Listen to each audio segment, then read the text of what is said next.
Hi guys, welcome to I dream. నేను మీ చాణక్య.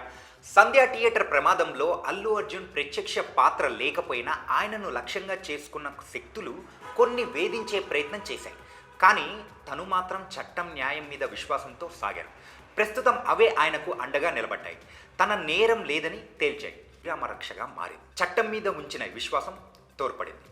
తొక్కిసలాట జరగడానికి తగినంత భద్రత లేకపోవడమే కారణమని అందరికీ అర్థమవుతుంది. కానీ దానిని పక్కదారి పట్టించేలా యంత్రాంగం వైఫల్యాన్ని సినిమా చూసేందుకు వచ్చిన హీరో మీదికి నెట్టిన వైనం స్పష్టమవుతుంది. ఇప్పటి విశేషమైన వ్యక్తిత్వం, ఉన్నతమైన నటనా సామర్థ్యం అల్లు అర్జున్కి ఆభరణాలుగా తేలిపోయాయి. పద్మవ్యూహంలో అభిమన్యుడు మాదిరిగా ప్రత్యర్థుల కుట్రలకు ఛేదించి అల్లు అర్జున్కి ఆటంకాలు అధిగమించడం విశేషంగా మారింది. ఇలాంటి అనుభవాలు ఆయనకు ప్రజా జీవితంలో పాఠాలుగా ఉపయోగపడతాయనే అభిప్రాయం బలపడుతుంది. అభిమానులు హీరోగా ఆపద వచ్చినప్పుడు ఆదుకోవడానికి ముందుండే మంచి మనిషిగా ఈ ఉదాంతం మరోసారి నిరూపించింది. కొందరు ఎత్తులు వేసి అల్లు అర్జున్ను అడ్డుకోవాలని చూసినా అవన్నీ తాత్కాలికమే అని నిరూపితమైంది.